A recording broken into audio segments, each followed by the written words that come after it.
Oh, no. All right, let's get started. Again, you guys, if any, no, yeah, come on.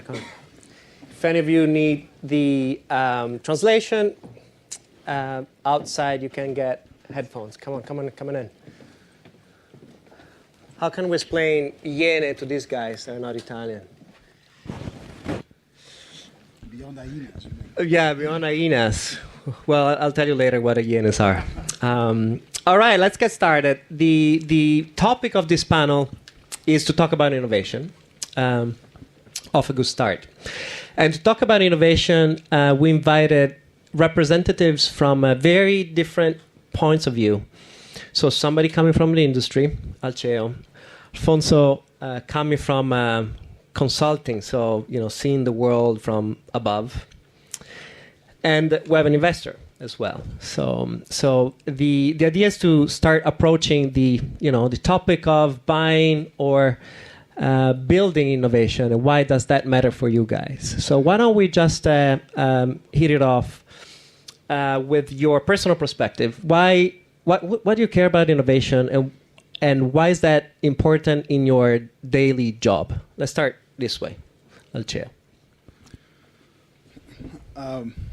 Well, innovation is not only matters, is at the heart of the transformation of the industry. I'm working for those who don't know me, for the company and the group that hosts us today, so LHS MediaGroup, which is basically, in essence, a large yet traditional publishing group, which is based its history, one of the most ancient and prestigious editorial groups in Italy, Spain, and France, but on what we would call traditional publishing, from printing newspapers every day to magazines every month and publishing books.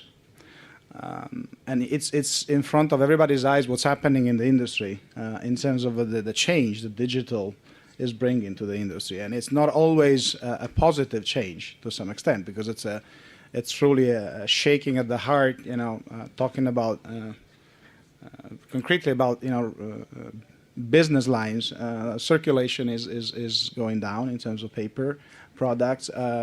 Press advertising is sinking, and therefore innovation is not important because we want to be innovative, but because the whole industry is hit, yet to some extent is probably refounded by innovation, by digital. Axel Springer, just to talk about someone else's business, had just announced 15 days ago that for the first time ever, digital advertising has surpassed print advertising in Germany.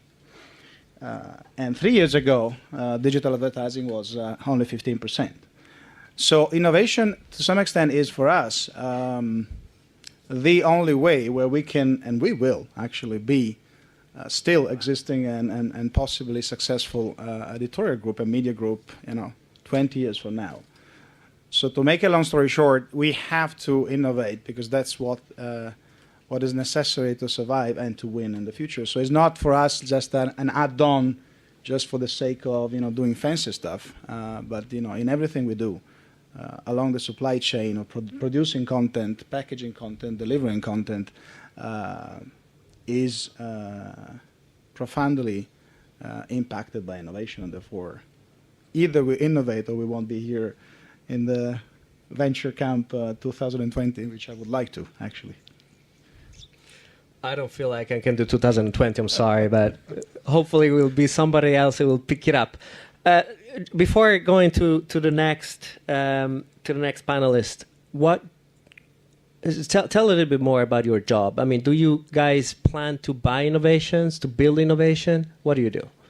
We do have a strong innovation machine in-house. Now, without trying to praise ourselves for the sake of doing that, but in this group, we were the first one, massively introducing a website, a newspaper on a website a decade ago.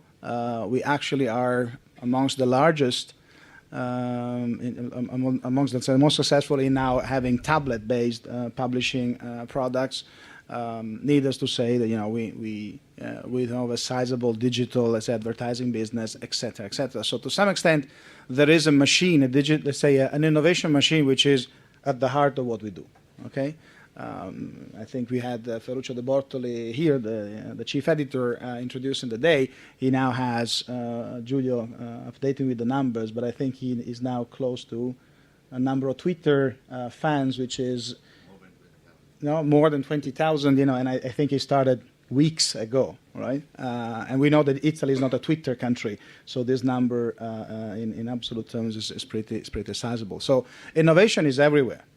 Having said that, as all the major corporations, we have a core business to run. We have tomorrow morning's urgencies and fires to extinguish, and therefore that all the machine, all the 2,000 employees and managers, from journalists to managers to people in the operations, have to deliver. Newspapers have to deliver, books have to deliver, magazines. And therefore, we are perfectly aware that we cannot only generate innovation from within. Now, in terms of acquiring, let's say the history of our acquisition history is a little bit shaky. Probably will take it's a different. Probably we're going to discuss it at the cafe machine. But not always acquiring it has been successful for us, as for many let's say large corporations. And therefore, what we have started to do more and more is to, let's say, try to connect with the world of incubation and startup. Well, first of all, by being close to Mind the Bridge, since probably it's, I don't know whether it's since its beginnings, but at least in the last years, sponsoring the Digital Publishing Prize today, but also starting to build a network of connections with startups in Italy, in Spain, and in Silicon Valley, which is starting to become, let's say, an institutional activity. So maybe I can tell something more. I don't want to take all the time of the panel, but we also have now an organizational unit called New Business and Incubation, which is a fancy name, especially for Italy. Incubation is easily transformed into something else, but it has the sign that we want to commit talent and managerial and also financial resources to scout and work with startups. So it's a little bit a mixture between, let's say, mostly internal. So we have a talented group of people who innovate, again, in the newsrooms as well as in the managerial part of the company. Acquiring, although with some, let's say, attention to what we're going to buy in the future, but more and more in seeding and helping, let's say, seeding innovation externally. All right, sounds good.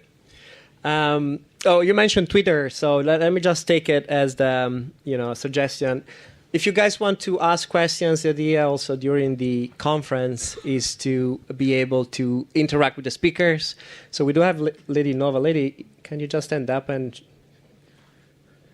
All right. Lady Nova will be moderating the questions and the tweets that are coming, so feel free to do it.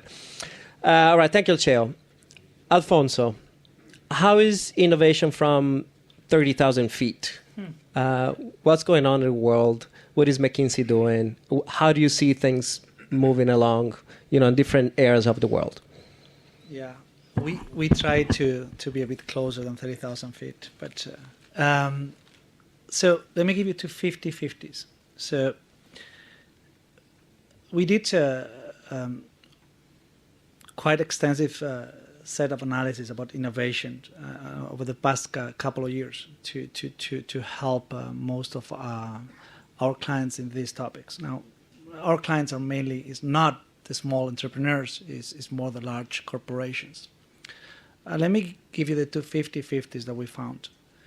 One is those companies who embrace open innovation have 50% higher ROIC. Now, 50 is a very large number. And let me highlight embracing open innovation. Embracing open innovation means you are linking with a much larger ecosystem to bring innovation to your company. And that company doesn't have the white cells to kill that innovation. As I was saying before, it's not so easy for some corporations to embrace innovation. This is one number that to us was shocking, 50%.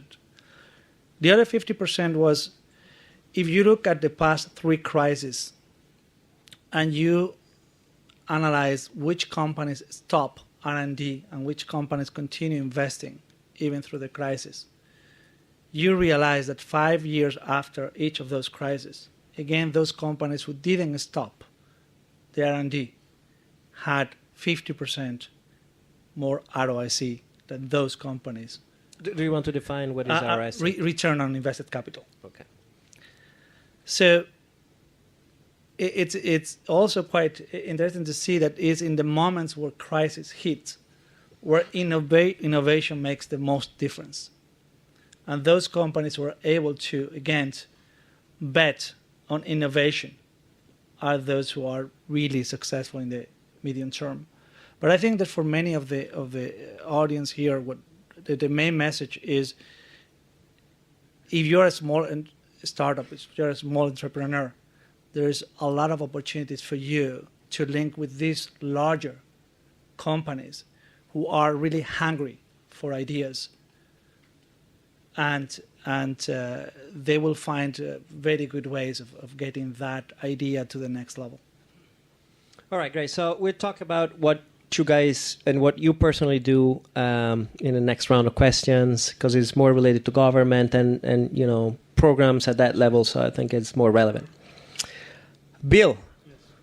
You're Bill Earner. Yes. And you're an investor. I mean, how cool is that? Earner and investor. Yeah. It was written on the wall, man. I've never heard that before. Yeah. No, yeah. I'm sure. I'm sorry.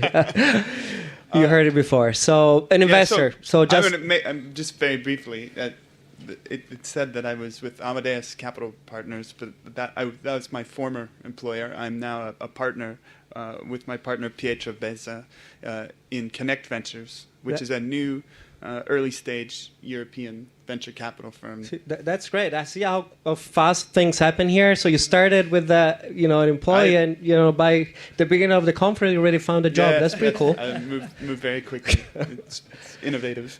But we invest in digital media and internet startups. So our lifeblood is innovation and new innovative companies, and that's almost the entirety of what we do. We have to find the most innovative businesses and help nurture them to grow and to be sizable enterprises. And without innovation, venture capital doesn't work. There is nothing to invest in without innovation. So, I mean, it is absolutely central to everything we do. That makes sense. So let me just shift gear here. I want to actually use an interview that I did last week, actually a couple of days ago, with Vivek Wadhwa. For the ones of you that don't know, Vivek Wadhwa is a little bit of everything. He's a serial entrepreneur in Silicon Valley for the last 35 years, I would suspect. He's a scholar with a bunch of different universities, Harvard, Berkeley, and Duke.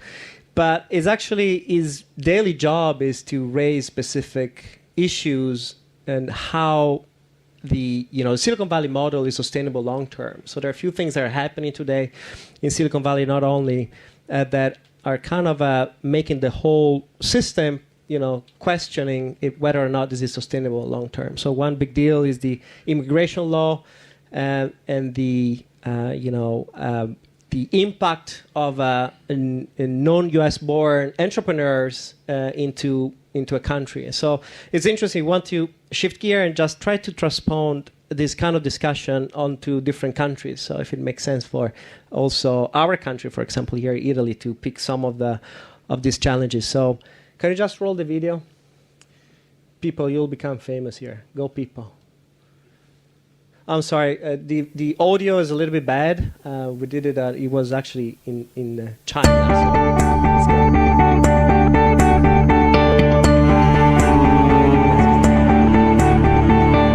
But let's look at America. 100%, all of the net new jobs in the American economy are through startups. 100%.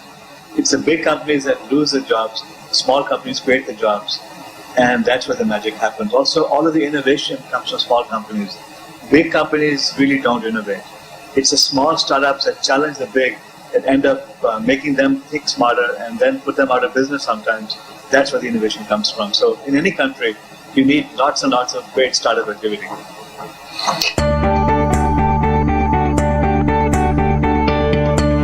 First of all, you have to have rules and regulations that permit entrepreneurship. I mean, in many countries in Europe, they are very difficult. There's a lot of paperwork, a lot of regulation required. It's very difficult to declare bankruptcy because most startups fail, especially in technology. 80-90% of startups fail within the first 5 years or so. So you have to be able to fail and start again. The magic in entrepreneurship is experimenting, trying until you get it right. So if you can only get one chance at it, you will never be able to build an ecosystem because you haven't been able to leverage the experience. So you need to have the government rules. You need to have society that's accepting of failure. It isn't that if you fail now you have a stigma over your head and therefore you can't be rehabilitated, you can't start again. That never works. You need to be able to keep trying over and over again, which means society has to accept that. And then you need to have the climate, the weather, the environment, the place where technical people want to hang out. In the technical world, look at Silicon Valley, look at Santiago, Chile. These are all wonderful places. The advantage that Italy and Europe has, it's equally beautiful. It's a great place to live. People enjoy life. They drink, they socialize, and so on. So you need to have that environment, which is a big advantage that many parts of Europe have. And the last thing is, you need to now empower the entrepreneurs. You have to give them what they need. What do they need? They need education, they need funding, they need networking. And I would say that once you have the education and once you have the funding, that the networking makes a difference between success and failure. Because I've been researching Silicon Valley. Silicon Valley's biggest advantage, its magic, is that it's one giant network. Anyone from anywhere from the world can come over here and participate in this network and achieve a lot of success. More than half of the startups in Silicon Valley are founded by people like us, foreign-born people, who came here without understanding anything about America, without understanding the markets, and were able to succeed over here. 52% startups in Silicon Valley are founded by immigrants. So this is the advantage that this country has, and it's a hodgepodge. So when you come here, you start meeting people at the coffee stores, you go to networking events, you go to all sorts of meetups, and you start exchanging ideas. You talk openly. You don't hide what you're doing. In many countries, people are very secretive about what they're doing. They think that if they tell their idea to someone, the idea will be stolen. Wrong. If they tell their idea to someone, they'll probably get good feedback, by which they develop better ideas on how to take it forward. So these are the key ingredients to success. And if you want to fix your country, you have to learn all of these important lessons. In the case of Startup Chile, it's allowing people from all over the world to come there and providing a common place for them to meet and get together. So it's an experiment which seems to be going extremely well. In fact, everyone is shocked at how successful Startup Chile has been. People were predicting that it would fail. Most people said it would be a disaster. Everyone is eating their word right now, so it's a big, big success. So, learn from it.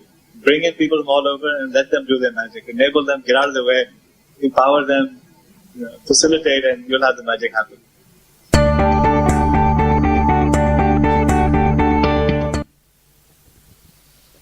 All right. So, a few points of discussions here. Alceo, let's start from you. Can a big company innovate? Vivek said, no, there is no way that a big company can innovate. Well, actually, let me be provocative for the sake of maybe stimulating the debate. Let me revert the question. Can startups be successful without the big companies? And then let me try to expand on this point. I've always found that to some extent in the name of the game here, the three players have played to some extent not on the strengths of the group. Let me explain the three players: the entrepreneur, the investors, and corporations. And I'm of course now exaggerating a little bit the concept, but let's say the entrepreneur has an idea. It's very entrepreneur, so very, of course, convinced about the idea, and then has the idea, needs money, and wants to grow this idea. The investor is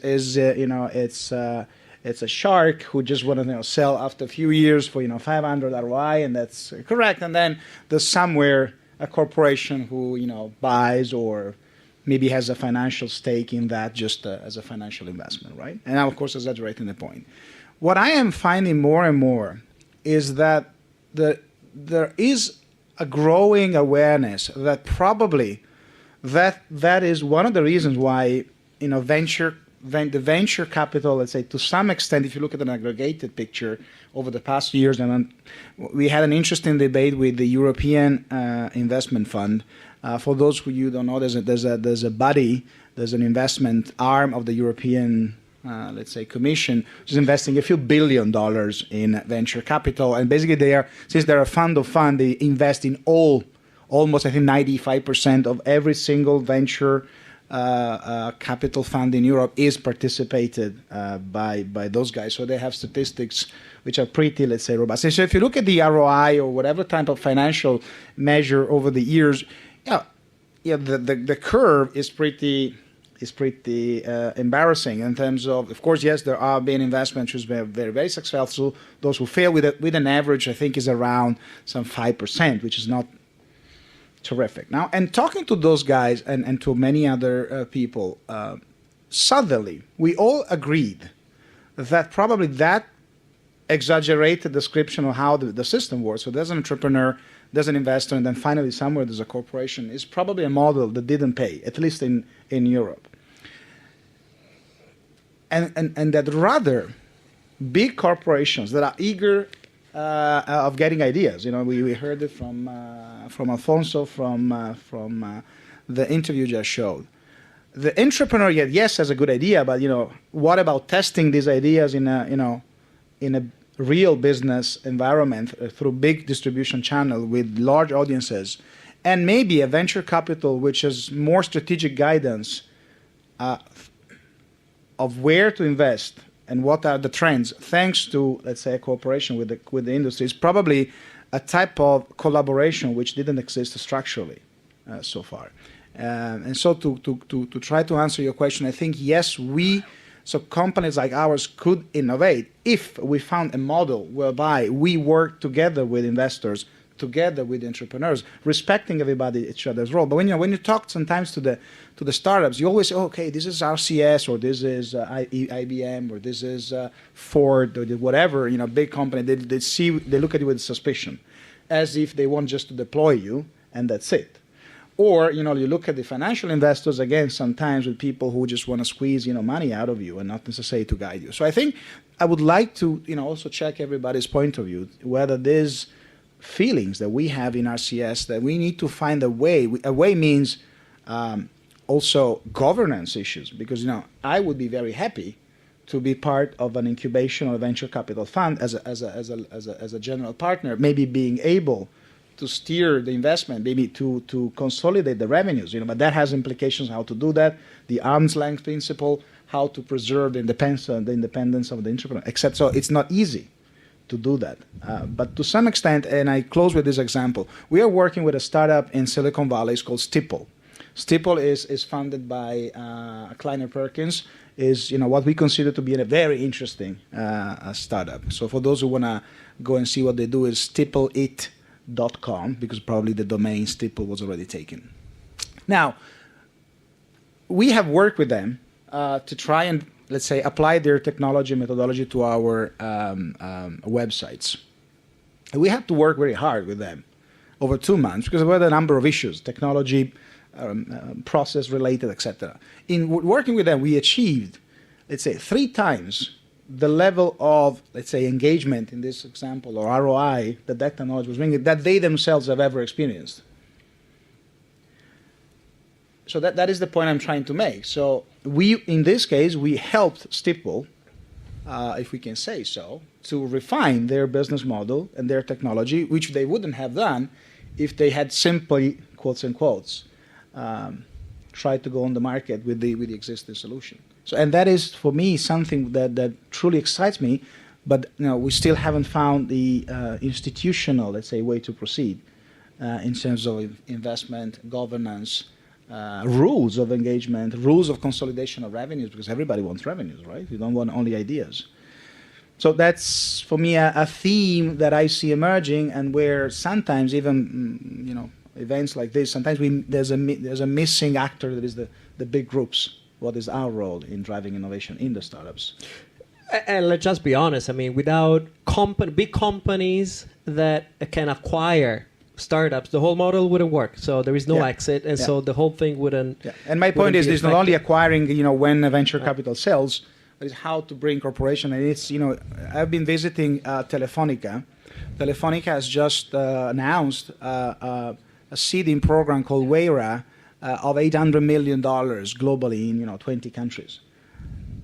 So these are models that are starting to emerge, and we need to see whether they work better or worse than. That's probably one of the biggest issues in Italy for this ecosystem to be more fluid, is that we need more potential big companies to acquire small companies and startups and innovation. All right, let's move to Alfonso. Alfonso, I want to just talk about a little bit about Startup Chile as one of the models for governments to kind of, force or try to create what Vivek was saying, right? So to attract the best minds in your own country. And then the magic happens. So for people that don't know, Startup Chile, very easy program. They call the best entrepreneur of the world. They give you $40,000, no questions asked. You just need to be there. Stay there, spend 6 months, and then the magic happens. Do you think this as a model that can work, is replicable? Have you seen something similar? You're based out of Singapore. Yes. All right. The answer is yes, but with a but. And the but is there's already 2 or 3 clusters which are enormously strong, and especially Silicon Valley. And it is interesting because everyone you talk to, the dream is to go there and to be there in part because of the network element. And if you want to be somebody, you need to be there. Which in itself then is a challenge for other governments to be able to replicate that ecosystem. That said, you have very good examples.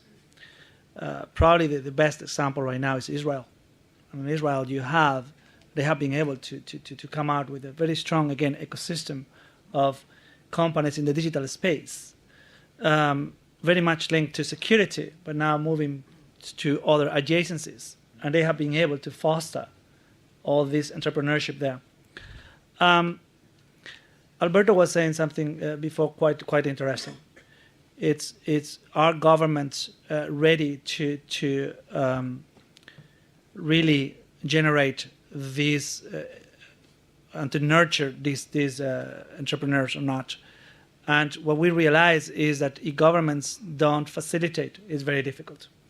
So let me give you some ideas of what the Singaporean government is trying to do now, because they believe that they can be one of the key centers of innovation in Asia and by extension then worldwide. First is a question of IP and intellectual property and how easy could be to defend intellectual property of the entrepreneurs.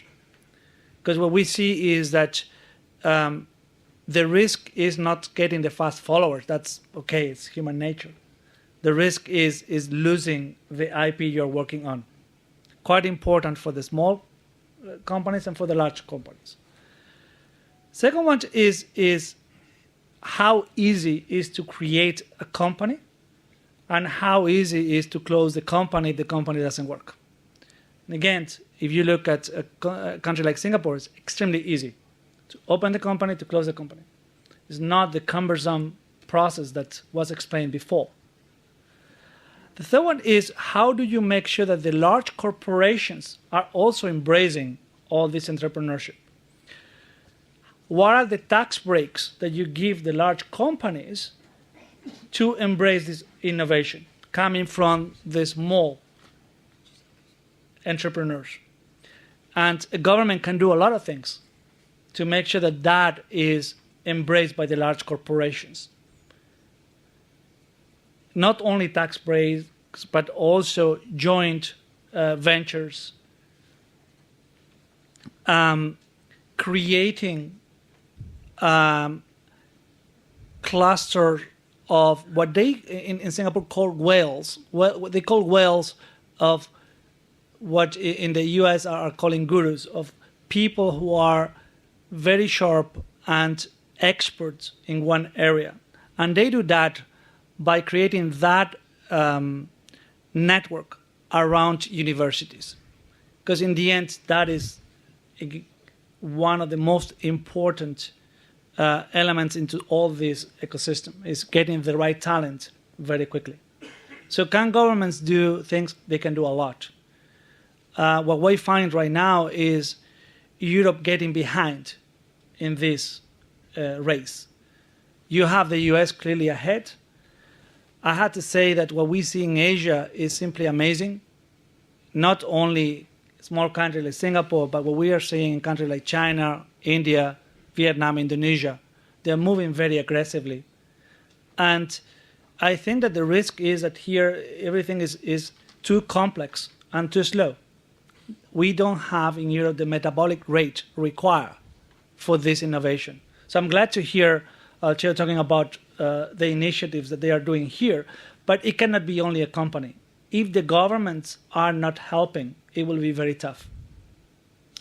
Yeah, although Vivek was saying, the government should do the limited things and get out of the way and just, just try to lower the barriers to develop, a fluid ecosystem.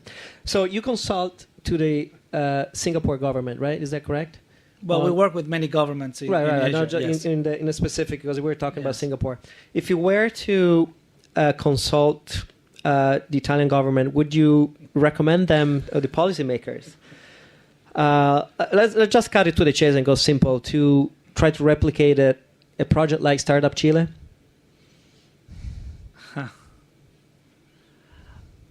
Say yes. Say yes so we can move on. Yeah. I think that Vivek said a few things about what is required to be successful. And I think if you go one by one, all the ingredients of the recipe that he was giving, Italy has a lot of those ingredients. Nice weather, stuff like this.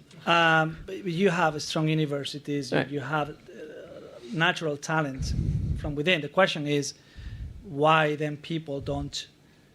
If you have a good idea, what are the probabilities of you developing that idea here in Italy versus taking that idea and trying to go to the US and... Right.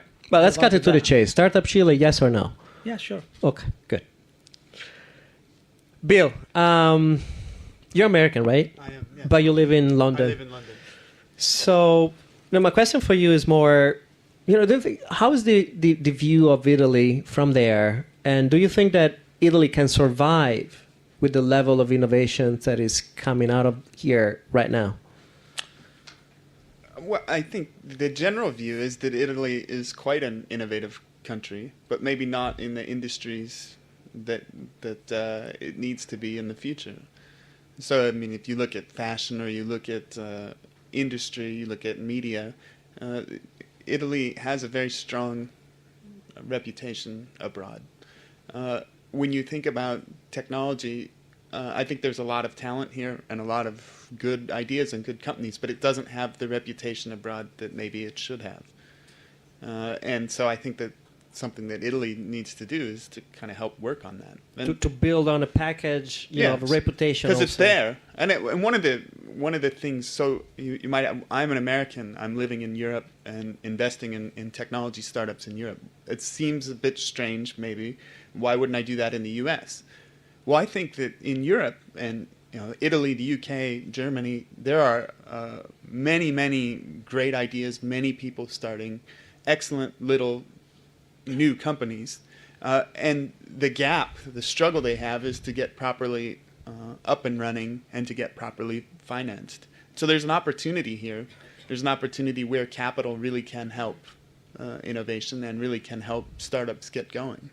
So, I think that the startup community in Italy is small and it's young, but it's strong and growing. So I think but building bridges and doing things like what Mind the Bridge does are going to be critical to the success of the ecosystem here.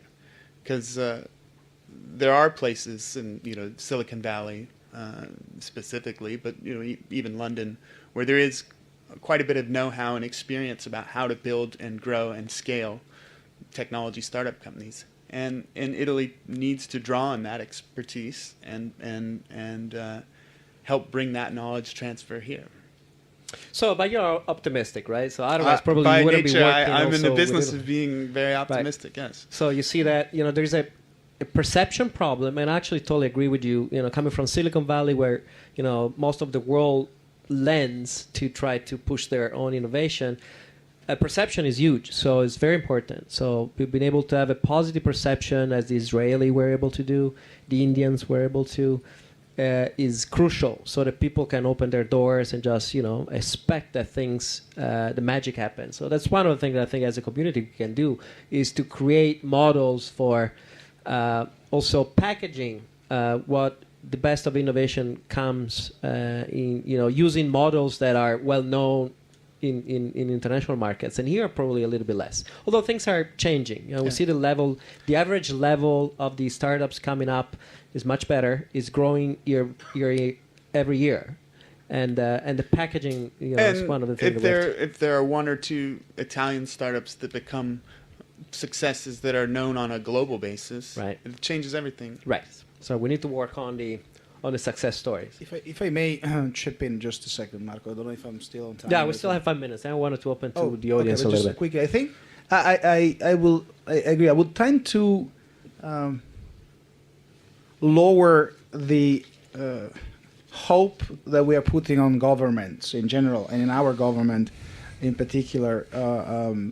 Although there's a proven measurement that the growth in a digital economy could boost our GDP by 2 or 3 percentage points.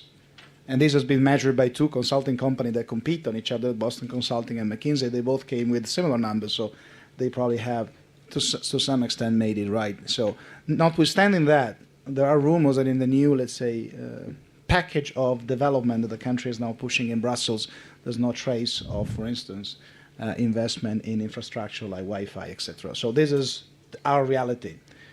So why don't we just, again, be optimistic? And if I can just give a recommendation, let's try to avoid that even in the startup and in digital innovation, we do this typical mistake that is in the attitude of Italians, which is lacking of capability to work together as an ecosystem. Because what I liked about this notion that Vivek was saying, he said Silicon Valley is a giant network.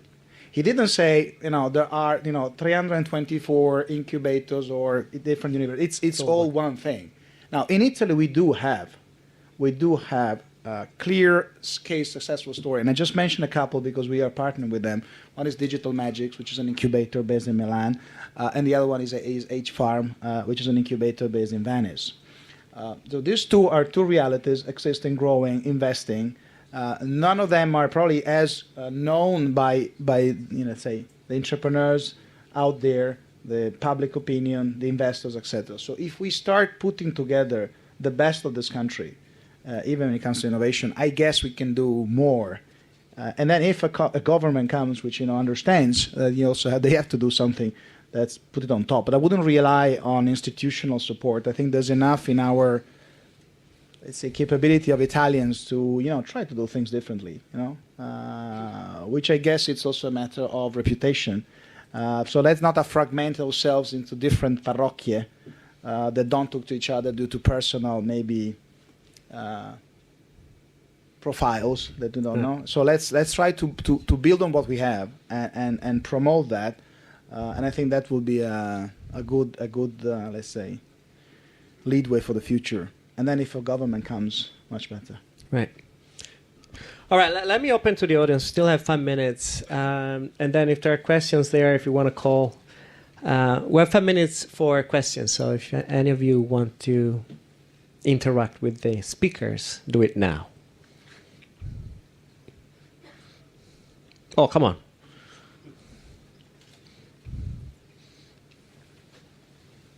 Huh? Come on. Yes.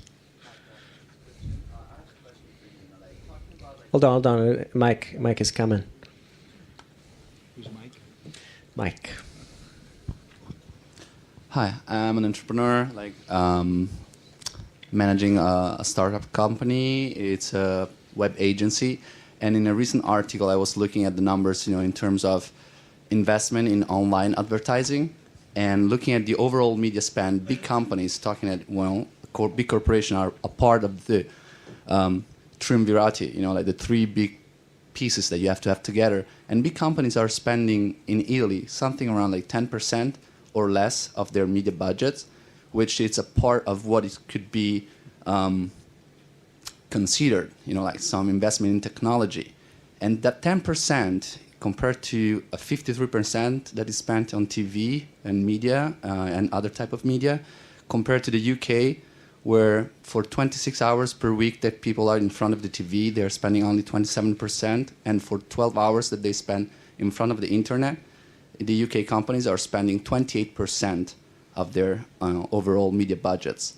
So as a big company, you're representing one of the big companies, what is your take on how they can start moving and taking people like to investing in online and taking people like to use online more in general and investing more in technology in that sense?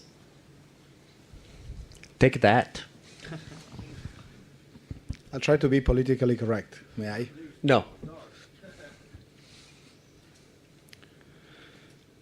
Let me do a couple of things. First, I think you should ask this question to the media center that typically do spend allocation, and ask themselves the way they are remunerated.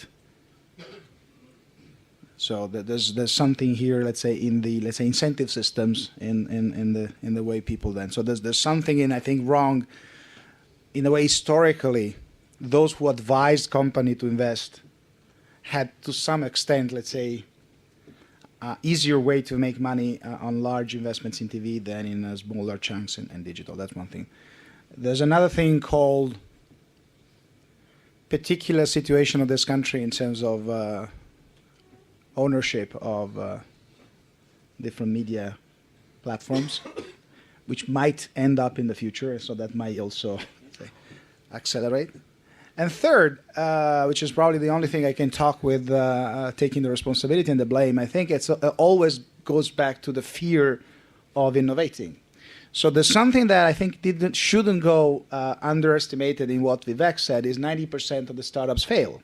Now, it's pretty plausible and in the spirit of an entrepreneur to open and close, easily without paying. But for us, failing, it's a problem, right? Again, especially when companies are incentivized on what they're going to do next year, next 6 months. And so to some extent, I think there's increasing investment in new media or new touch points has a lot to do also with the confidence that this brings higher results. And so there's an issue of metrics, of measurement, there's an issue of processes. The Procter & Gambles of this world are already allocating every year 2 or 3% of their total communication budget into what they call unproven vehicles. So they define a chunk of their budget, which is, please don't measure me on results, I'm trying new stuff. So not all companies are Procter & Gamble to some extent. So I think there's something in the evolution of the corporate. There's something, let me say, also in the structural mechanisms that at the end make this result, which is probably something which is probably an anomaly of the system rather than anything else. Very politically correct, yes. Any other question here? Lady, do we have some questions from the net? Yeah, try to blow. No. They have a mic.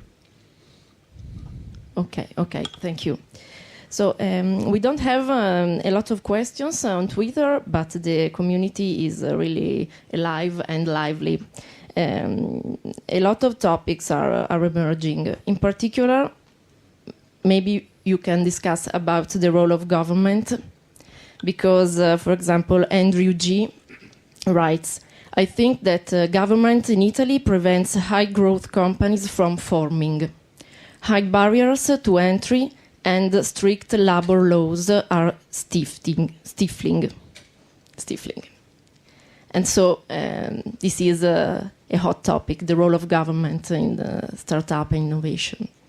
Yeah, let's talk a little bit about labor laws and how they can impact this kind of companies, right, at this level. What can you say, Alfonso? Yeah.